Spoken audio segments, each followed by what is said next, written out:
قبل امریکی فوجی سربراہ مائک مولن کی جانب سے ISI پر لگائے جانے والے سنگین الزامات نے پاک امریکہ تعلقات کی قلعی کھول دی ہے۔ یہ کہانی ہے بہت پرانی۔ قیام پاکستان کے فوراً بعد دونوں ممالک کے درمیان دوستانہ تعلقات کی ابتدا ہوئی، لیکن صحیح معنوں میں پیار کی پینگیں سوویت افغان وار کے دوران پروان چڑھیں۔ طالبان ہوں یا حقانی نیٹ ورک، امریکہ نے ان مجاہدین کی بھرپور سرپرستی کر کے سوویت یونین کو قصہ پارینہ بنا دیا۔ 2001 میں امریکہ کو ایک بار پھر پاکستان کی یاد ستائی۔ 10 سال گزرنے کے بعد کامیابی ہاتھ نہ لگی تو کھسیانی بلی کھمبا نوچے کے مذاق امریکہ نے پہلے دبے لفظوں میں اور اب براہ راست ناکامیوں کا ذمہ دار پاکستان کو ٹھہرانا شروع کر دیا ہے۔ کل کے مجاہدین آج کے دہشت گرد ٹھہرے۔ امریکہ کا الزام ہے کہ ISI حقانی نیٹ ورک کی سرپرستی کر کے افغانستان میں دہشت گردی کو فروغ دے رہا ہے، تو دوسری جانب اس بات کے شواہد بھی موجود ہیں کہ پاکستان میں ہولناک خونی کھیل کھیلنے والی کالعدم تحریک طالبان پاکستان کو امریکی ایجنسیز اور افغان حکومت کی بھرپور حمایت حاصل ہے۔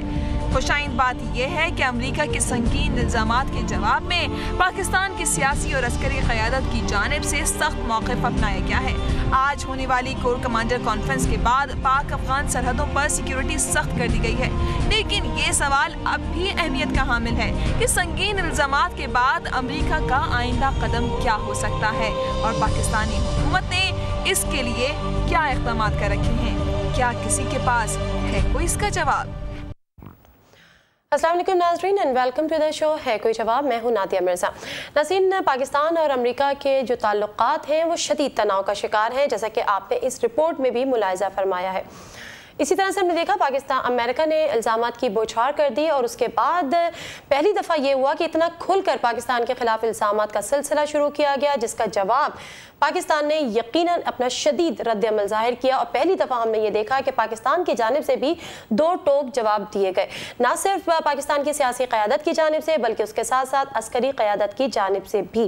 عسکری قیادت کا کور کمانڈر کا آج اجلاس بھی ہوا، جس میں مکمل طور پر تردید کر دی گئی اس قسم کے رابطوں کی کہ پاکستان کے یا ISI کے کسی قسم کی بھی رابطے ہیں حقانی گروپ کے ساتھ۔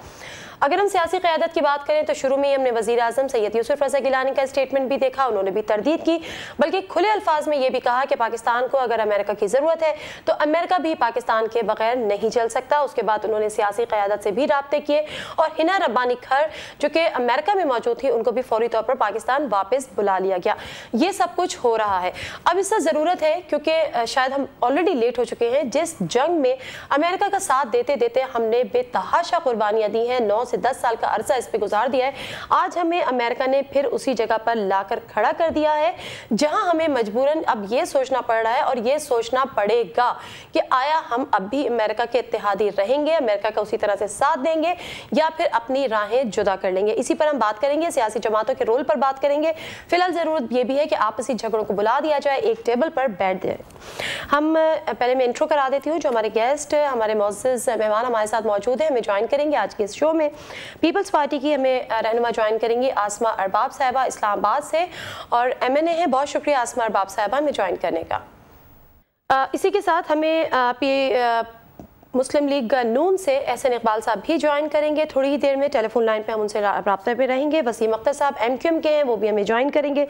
میاں افتخار حسین صاحب سے بھی ہم رابطہ کریں گے جو کہ انفارمیشن منسٹر ہیں خیبر پختونخوا کے، ان سے بھی ان کا موقف جانیں گے، اور اس کے ساتھ ساتھ PTI کے ہم رہنما رؤوف حسن صاحب وہ بھی ہمیں جوائن کریں گے۔ بہت شکریہ رؤوف حسن صاحب ہمیں جوائن کرنے کا۔ سب سے پہلے میں بات شروع کروں گی آسمہ ارباب صاحبہ سے۔ آسمہ صاحبہ، جس طرح سے میں نے بھی ذکر کیا کہ واقعی ذات کی ضرورت ہے، اور شاید ہم اب اس فیز میں پہنچ چکے ہیں جہاں ہمیں یہ جاننا ہے کہ امریکہ کا ہم اتحاد قائم رکھیں گے، اس کا ساتھ دیں گے آگے یا نہیں دیں گے۔ آپ لوگوں کی جو میٹنگز ہو رہی ہیں، جو آپ لوگوں کے ڈسکشنز ہو رہے ہیں، جو آپ لوگوں کے رابطے ہو رہے ہیں، اس میں کیا یہ بات بھی زیر بحث ہے، اس پوائنٹ کو بھی اٹھایا جا رہا ہے، سوچا جا رہا ہے اس پر؟ رحیم، نادیہ، سب سے پہلے تو میں یہ کلیئر کر لوں کہ پاکستان نے کسی کے کہنے پر یا کسی کی جنگ نہیں لڑی۔ پاکستان کے جو مسائل تھے، جو ریجنل ایشوز تھے، اور جس طرح سے یہ جنگ پاکستان میں انٹر ہوئی اور پاکستان کے شہریوں کو اور پاکستان کے ملک کے لیے ایک سیکیورٹی تھریٹ بنا، تو تب پاکستان کے لیے ضروری تھا کہ وہ یہ ایکشنز لے۔ لیکن آج جس صورتحال پر ہم کھڑے ہیں تو یہ بالکل واضح ہے، پاکستان کی گورنمنٹ کا آپ نے سٹینس بالکل کلیئر سنا ہے، آپ نے پرائم منسٹر کا، پریزیڈنٹ کا، فارن منسٹر کا، سب کا سٹینس بہت کلیئر ہے کہ پاکستان کا جو سچویشن ہے وہ اپنے ملک کی دفاع کے لیے، اپنے عوام کے دفاع کے لیے، اور پاکستان اگر کسی کا ڈکٹیشن، امریکن ڈکٹیشن کے تحت ہم ہرگز نہیں آئیں گے، اور حقانی نیٹ ورک کے ساتھ اگر پاکستان کے کسی قسم کے ریلیشنز ہیں تو وہ اور ممالک کے بھی ہیں، لیکن دیٹ ڈز ناٹ مین کہ پاکستان کے ریلیشنز ان کے ساتھ نیگیٹو ہیں، اور پاکستان اس ریجن میں اپنی اسٹیبلٹی کے لیے بالکل ان کا ایک حق ہے، اور کہ وہ یہ بات تو واضح ہے، جگہ بنائے، جی بالکل پالیسی واضح ہے، لیکن آپ نے جو کہا کہ آگے، جی آپ نے بولا کہ آگے I think it is too soon. Pakistan بالکل آج بھی ہم لوگ UN کا ریزولوشن اور وہ اٹینڈ کر رہے تھے جب ان کو واپس بلایا جا رہا ہے، اور پاکستان اس جو قربانی دی ہے اس دہشت گردی کی جنگ میں تو وہ کسی اور ملک نے نہیں دی، نہ امریکہ نے دی ہے نہ کسی اور ملک نے دی ہے. میں سے پوچھنا یہ چاہ رہی ہوں، میں یہ سوچنا چاہ رہی ہوں کہ اس پوائنٹ پہ بھی آپ لوگ سوچ رہے ہیں ایٹ لیسٹ، کیونکہ ٹھیک ہے اٹ از ٹو سون، ابھی فوری طور پہ آپ لوگ کوئی ڈیسیژن نہیں لیں گے، لیکن کیا یہ آپ لوگوں کی جو بھی گفتگو ہو رہی ہے، جو بھی رابطے ہو رہے ہیں، اس میں اس کو بھی سوچا جا رہا ہے؟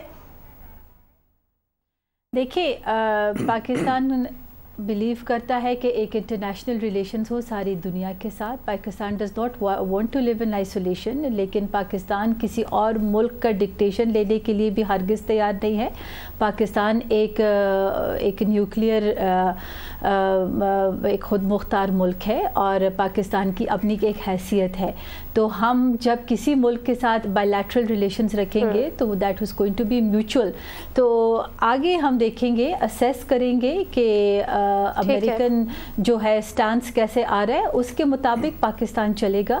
اور پاکستان ایک انٹرنیشنل ڈپلومیسی میں بلیو کرتا ہے اور کوپریشن میں بلیو کرتا ہے. ہم آئسولیٹ ہونے کی تو بات ہی نہیں کر رہے نا، آئسولیٹ ہونے کی ہم بات نہیں کر رہے. میں تو صرف بات یہ جاننا چاہ رہی ہوں کہ ہم امریکہ کے اتحادی ہیں، فرنٹ لائن الائے ہیں، اس کے باوجود آج ہم اسی جگہ پہ کھڑے ہیں شاید آج سے ہم 10 سال پہلے جس جگہ پہ کھڑے تھے.